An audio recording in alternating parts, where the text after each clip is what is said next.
E hoxe no tempo da entrevista falamos de Galicia e do inicio do curso político. Marcos Sueiro, que tal? Moi bons días. Quen é, en este caso, a nosa invitada? Bos días, Fran, bos días a todos. Pois acompáñanos xa Ana Pontón, portavoz nacional do BNG. Benvida, bos días. Moi bos días, encantada de estar na TVG. Tiñamos gana de chuvia, tiñamos gana de que, pois, como estábamos en Corros, a situación pola seca, e chove, por fin. Pero o mal tempo trae consecuencias, non? Difícil esas imaxes que vimos estes días, non? Na P6, con esas nevadas, tamén enlazo co tema das autoestradas.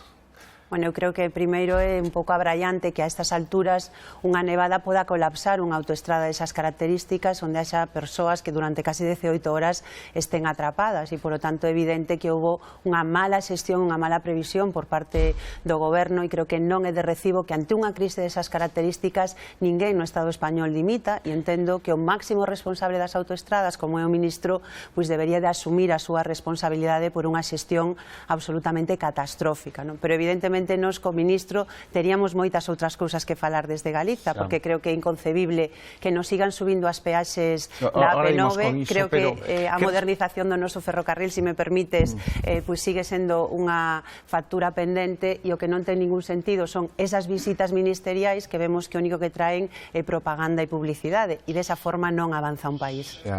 Pero co tema das autoestradas, por exemplo, que responsabilidade pode ter unha concesionaria na xestión de temas como este, tanto en Madrid, pois, como en Galicia, como en outras partes do Estado? Bueno, creo que hai unha responsabilidade concesionaria, pero quen ten que velar porque a concesión cumpla con ese servicio o propio goberno e, por lo tanto, o que vimos foi, unha vez máis, a un goberno fuxitivo, non? Que buscaba a darlle a responsabilidade. Primeiro culpou aos condutores, logo culpou a concesionaria e toda unha estrategia de eludir as súas responsabilidades. Teño que decir que a mí tamén me gustaría que desde a Xunta de Galiza, dado que este corte afectou a miles de cidadáns do noso país, pois tamén se lle exixan responsabilidades ao Ministerio e creo que é lamentable que a única resposta que vexamos pois é unha vez máis unha búsqueda de como autoesculpar ao Goberno central. Bueno, en todo caso, a rápida intervención do Exército, das forzas de seguridade, aliviaron a unha situación que tivo que ser angustiosa, non, por momentos. Eu creo que calquera persoa que este durante horas nun coche ten que pasalo moi mal e, insisto, creo que se deben de asumir responsabilidades e, sobre todo, tomar medidas para que isto non volva a pasar no futuro. Bueno, falamos das autoestradas galegas, non? Vostede... o BNG e outros partidos políticos, outras formacións do Parlamento Galego impulsaron dun xeito unánime esa transferencia da AP9, da que se leva falado moito tempo, á Xunta de Galicia. O presidente da Xunta falaba de que estaba convencido de que eso se ia a producir, parece que non é tan sinxelo. Que valor lle daría a esa autopista que estivese directamente xestionada desde Galicia? Ben, eu o primeiro que quero decir é que me resulta moi pouco crible as argumentacións que está utilizando o presidente da Xunta para xustificar un trato absolutamente negativo con o noso país. Eu non entendo por que é fácil traspasar as autoestradas a Cataluña e a Euskadi e, sin embargo, en Galiza isto parece misión imposible. E o que é evidente é que nós necesitamos ter o control desta autoestrada para poder incidir nas peaxes, para poder cambiar os criterios cos que se está xestionando e, desde logo, acabar co que os cidadáns deste país sinten que é unha auténtica estafa legalizada, un abuso, un atraco a man armada aos nosos petos. Eu creo que é evidente que non ten ningún sentido que agora estemos asistindo ao rescate das radiais madrileñas, que tamén vamos a pagar nos cos nosos impostos, ao mesmo tempo que o que se nos dá aos galegos e galegas é unha subida das peaxes e un veto ao debate da transferencia que suporía un cambio na xestión e que estou convencida que sería o primeiro paso para acabar cunha situación que é un auténtico abuso e un escándalo que non se debe de permitir. Imagínese vostede un veciño meu de Monforte, por exemplo, que a AP9 non lle queda tan... Bueno, que non está ao lado, non? Que ventaxes tería para un cidadán galego que esa autoestrada sexa de titularidade galega? O primeiro, bueno, pois é que nos poderíamos incidir en que tarifas hai, e o que podo decir é que como galega o que non permitiría é que nos sigan subindo as peaxes da AP9 máis e máis. Poderíamos incidir en como se xestiona esa AP9, cales son os criterios. Nós temos defendido no Parlamento, por exemplo, que deberían de cambiarse os criterios de xestión e ter un protocolo para que cando haxa problemas de atascos nas autoestradas pois teñan que abrirse as barreiras, como pasa en todo o Estado español e como pasa en toda Europa. En definitiva, nas tarifas directamente nas peaxes? É que as peaxes que marcan as tarifas é o goberno e, por tanto, a Xunta podería facelo. Pero quen paga o que se debe? quen paga o que se debe? Pois ahora mismo estámoslo pagando todos os galegos e galegas. Por exemplo, vamos a pagar máis de 4.000 millóns de euros en rescatar as autoestradas de Madrid, ao mesmo tempo que a nos din que aquí non se poden rescatar a AP9. Eu creo que a solución de fondo sería a nacionalización da AP9. O señor Aznar vendeu a principios no ano 2003 por 1.500 millóns de euros, nos non vimos ni un só euro desos 1.500 e agora nos din que o rescate costa 4.000. Eu o que digo é, se hai 4.000 millóns de euros para rescatar autoestradas, as primeiras que sexan as galegas. E o que é lamentable que teñamos a un presidente da Xunta absolutamente irrelevante que está aceptando todas e cada unha das discriminacións do Estado con o noso país. Estamos lo vendo agora coa ampliación para nacionalizar esa AP9. Hombre, o Estado si pode nacionalizar as radiais madrileñas, porque non pode nacionalizar a AP9. Pero capacidade financiera, podemos pagalo? Home, se pagamos o rescate da banca, por que non vamos a poder pagar o rescate dos galegos e galegas das peaxes da AP9? Eu creo que é un caso que do único que depende, o único que se necesita é vontade política para cambiar esta situación. Vascos e cataláns xestionan as súas autoestradas desde hai décadas. En Galiza isto parece unha misión imposible. Vemos como outras autoestradas, neste caso as de Madrid, se poden rescatar con cartos públicos. Para Galiza, o único que nos dá o goberno do Partido Popular son subida das peaxes.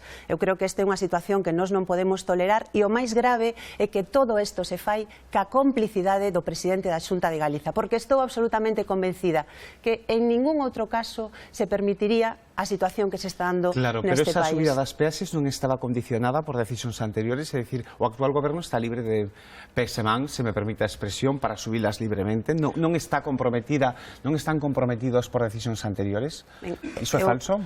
Hai decisións anteriores que se tomaron, pero esas decisións poden cambiarse. O Estado podería decidir asumir con fondos públicos a ampliación das infraestructuras. Nos cos nosos impostos estamos pagando ampliacións de outras infraestructuras fora de Galiza. Por que non se pode financiar con recursos públicos? Mira, fíxate, só que o que o Estado recaudou en imposto de sociedades de Audasa serviría para pagar a Ponte de Rande e non ter que poñernos esta nova peaxe, que algo tan, que vai impactar dunha maneira tan forte nun país que temos os salarios máis baixos, que vemos que temos a gasolina máis cara ou que estamos pagando tamén unha da luz máis caras do Estado. Eu creo que a nosa preocupación como responsables políticos ten que ser como incide isto na vida da xente. E o que vexo que empezamos 2018 con subidas en todos os ámbitos e con uns salarios que non acompañan esas subidas. E esa é a miña preocupación. As medidas que xeralmente solicitan ou que impulsan os partidos políticos tamén destes gobernos van aparelladas a máis gasto, non? Por iso é importante falar de financiamento. De onde sai ese diñeiro, eses cartos necesarios?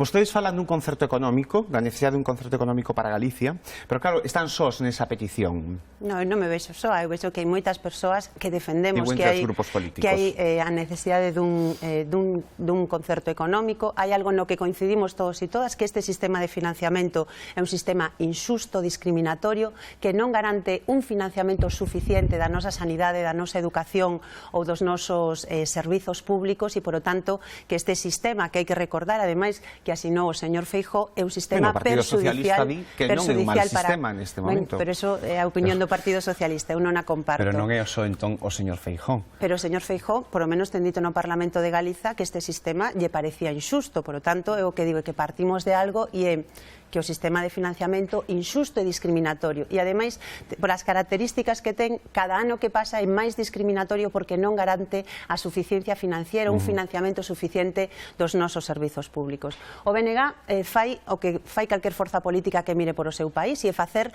as contas, pero facer as contas ben. E cando facemos as contas, o que vemos é que Galiza aporta máis ao Estado do que estamos recibindo a través das transferencias ou a través dos investimentos do Estado. E o noso que decimos é que é mellor para nós, que xestione Montoro os nosos impostos ou que teñamos capacidade para poder xestionar desde aquí os recursos que xenera a sociedade galega a través dos impostos que pagan os cidadáns e que pagan as empresas. Pois ben, nós creemos que a mellor fórmula é a do concerto, porque nos permite ter capacidade fiscal, porque nos permite definir cales son as nosas prioridades, autorresponsabilizarnos. Que a Xunta de Galicia recaudase a Facenda Galega os impostos dos galegos, non? Efectivamente. Que impostos? Cales? pois todos os que pagan Todos. os cidadáns e as empresas que actúen no noso país. Tú fíxate que hoxe temos moitas empresas que a súa principal actividade está en Galiza e, sin embargo, fiscalmente aparecen tributando en Madrid. Podíamos falar de empresas como Citroën, de empresas como Fenosa, a propia Audasa. Pero se isto está tan claro de que convinte para os intereses de Galicia, por que levanta tan pouca... Pois ten poucos apoios, non só nos resto de partidos políticos, no PP, no Partido Socialista, incluso en Marea, senón tamén profesionales, profesores de economía, o que se chama doctrina, tampouco son moi entusiastas do sistema. Bueno, eu creo que hai na doutrina, igual que na política, hai opinións diferentes. E eu, se ti tes disposición, podo darche unha lista de economistas que defenden o cupo económico, poderías traelos a esta mesa e entrevistalos e dar un debate desde ese punto de vista. Por lo tanto, isto para min é un problema político. Nos estamos vendo todos os días e estáse vendo ademais durante... Galicia podería pagar a súa sanidade e a súa ensino cos impostos que se recaudan aquí. Ti estás dicindo ás persoas que nos ven que cos impostos que pagan... Eu pregunto, non digo. digo. Pregunto. Si ti estás dicindo ás persoas que nos ven que cos impostos que pagamos non dan para pagar a nosa sanidade e a nosa educación. Nos temos clarísimo que non é iso que den, é que Galiza ten superávit, o Estado está facendo caixa con o noso país. Por según os cálculos que nos temos feito da última liquidación, que do ano 2014, Galiza aportou ao Estado máis de 4.000 millóns máis dos que logo recibe a través do sistema de financiamento. Con 4.000 millóns de euros máis non teríamos que ter recortes na sanidade nin na educación e daría para modernizar a economía, para tallar moitos dos problemas que ten a nosa sociedade. Creo que o que estamos vendo é que quen está sobrefinanciado é o Estado, que ademais tamén podemos discutir moito como está utilizando ese sobrefinanciamento, porque eu creo que non é de recibo que mentre se está vendo recortes en sanidade e educación ou temos xente sin prestacións que o está pasando moi mal, as decisións que tome o Estado español sexa, por exemplo, incrementar nun 30% o gasto militar. Desde logo, eu prefiro invertir en educación que en bombas. En todo caso, unha postura de Galicia reforzada, digamos, nunha negociación co resto da comunidade autónomas non sería un convite, un consenso entre as forzas políticas? Vostedes estarían dispostos? Nos levamos moito tempo reclamando que haxa unha comisión no Parlamento de Galiza que analice o sistema de financiamento. O que non é de recibo é que durante todo este ano 2017 que rematou, o presidente da Xunta vetara esa comisión e non só que vetara esa comisión, é que lle nega información ao Parlamento. Levamos un ano falando do sistema de financiamento e non hai ningún só documento oficial da Xunta de Galiza onde sepamos cal é a posición que defende o Goberno. Vostedes estarían dispostos a acordar unha postura común, por exemplo, co Partido Socialista neste tema? Nós o que estamos dispostos é a defender unha posición favorable aos intereses de Galiza. Creemos que estamos nun momento en que... Recordo a intervención do portavoz socialista de Fernández Leiceaga moi dura ca postura, por exemplo, do Bloque Nacionalista Galega neste tema. Mira, nós o que creemos é que en materia de financiamento o que máis nos interesa aos galegos e galegas é que podamos xestionar os nosos recursos. Eu estou convencida que ninguna das persoas que nos está vendo, se o seu salario e o administrar o veciño, non creo que fora a mellor maneira non de xestionar os seus recursos. Pois isto é exactamente o que nós queremos para Galiza, non? Que os recursos que xeneramos como sociedade os revirtamos e desde aquí non decidamos cales deben de ser esas prioridades e os administremos para nós. Está claro que o señor Montoro non está pensando nas necesidades de Galiza cando pensa no sistema de financiamento. E nós o que decimos é que Galiza ten que ter unha relación bilateral co Estado, porque na multilateralidade sempre acabamos perdendo. Perdemos na revisión do ano 2009, perdemos tamén na revisión anterior e, por o tanto, é o momento de plantear un cambio. Sí, pero creo que é moi concreto do que estamos falando, porque estamos falando dos recursos cos que nós estamos financiando. Envellecemento e dispersión da poboación. Deben contar no novo sistema de financiamento? Pero que eu creo que estamos falando de poñerlle parches a un sistema que non funciona. E, evidentemente, o que si o Estado é quen recauda, o máis lóxico sería que a Xunta de Galiza fixera un cálculo canto nos costa a sanidade, canto nos costa a educación, os servizos públicos, é dicir, que calculara o coste das competencias que ten e o Estado lle transferira o coste real e non un sistema de financiamento moi confuso que ademais vemos que ten un déficit moi importante no noso país. Estamos falando que vendo aos propios orzamentos da Xunta que hai un déficit nos servizos básicos de en torno aos 2.000 millóns de euros e que eso estamos tendo que ir a endebedamento para cubrilo. Por lo tanto, nós o que decimos é se o Estado recauda e ten que financiar as competencias, por que se inventan un sistema no que o que non se se financian son realmente as competencias que hai. E estamos vendo como eso repercute na vida dos galegos e das galegas, porque tivemos moitos problemas e temos moitos problemas na sanidade, na educación, e eu creo que os recortes, máis alá de que o Partido Popular está claro que ten un plan de desmantelamento e privatización dos servizos públicos, porque é o modelo que defenden, tamén é unha realidade que temos un sistema de financiamento deficiente. E eu creo que o máis grave é que nesta materia o señor Feijóo non está defendendo os intereses de Galiza, está defendendo os intereses do Partido Popular e está única e exclusivamente esperando a ver que deciden en Madrid para decirlle aos galegos e galegas que ese é un bo negocio para o noso país, aínda que saíamos perdendo. E isto está pasando non só co financiamento, pasa absolutamente con todos os temas que dependen do Estado. Pasou co AVE, está pasando coa P9, está pasando, pois, por exemplo, cando non se revalorizan as pensións, vemos a un presidente mudo, incapaz de defender os intereses de Galiza. E creo que iso é un dos problemas máis graves que temos neste momento. Está de moda o xénero epistolar, imos falar de Cataluña, porque xa temos que rematar. Recibiu unha carta, non? Publicou na súa rede social en Twitter do candidato de Oriol Junqueras, ex vicepresidente da Generalitat de Cataluña. Considera vostede que en España hai presos políticos? Eu considero que Oriol Junqueras está na cadea por defender ideas políticas. É un preso político? E, por o tanto, evidentemente, si considero que está na cadea por defender ideas políticas, considero que é unha persoa que está injustamente retida e que claramente isto non se pode tolerar nun Estado democrático. Todas as vistas, non todas as posicións que está mantendo a Fiscalía nos dan máis datos e eu que creo que en relación con Cataluña houve unhas eleccións nas que o pobo de Cataluña falou con claridade, por certo, que lle dixo moi claro ao bloque do 155 e sobre todo ao Partido Popular en que lugar os quería situar e me parece que os problemas políticos se teñen que solucionar con política. Ciudadanos gañou as eleccións, non?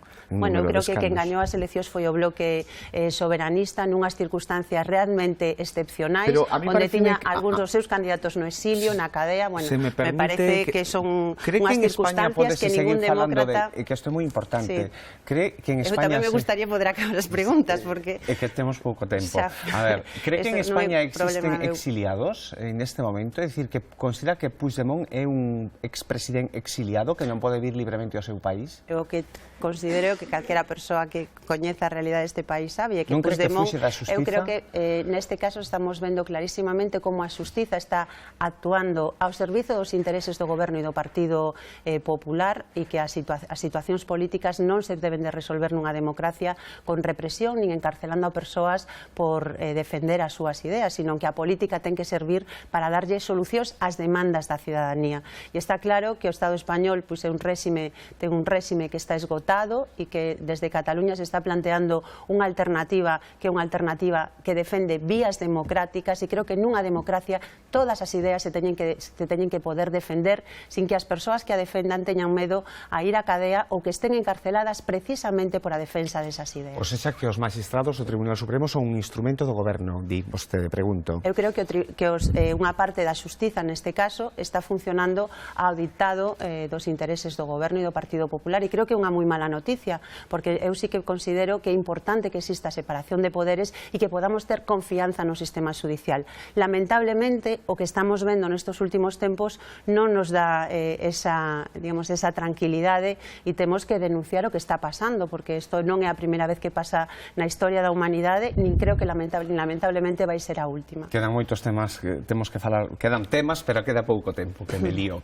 En todo caso, a última pregunta. A próxima convocatoria electoral de certa relevancia para todos os galegos é as eleccións municipais, como as enfronta o BNG, vai ver alianzas coas mareas, como están as cousas, ou ainda non plantearon nada? Bueno, o BNG, pois, creo que ainda falta moito tempo para as eleccións, un ano e medio, evidentemente estamos traballando nesto e enfrontamos ese proceso electoral con optimismo, con fortaleza, con confianza no proxecto político que temos, porque penso que alá onde gobernamos, nos concellos onde goberna o BNG, se ve que hai un proxecto que funciona, un proxecto que non só mellora a vida da xente, sino que tamén é referencia a nivel internacional de bo facer e dos cambios e de modelos de transformación urbana que se están producindo neste momento. Por lo tanto, nós, con todo optimismo, con toda fortaleza e con toda confianza na alternativa que representa o BNG. Pois Ana Pontón, moitas grazas por achegarse á Televisión de Galicia e compartir connosco estas reflexións. Pois nada, moitísimas gracias a vos por o convite e a todas as persoas que hoxe nos estiveron seguindo. Fran, pois aquí quedan as declaracións de Ana Pontón, aquí Novos Días, agora tempo de faladoiro.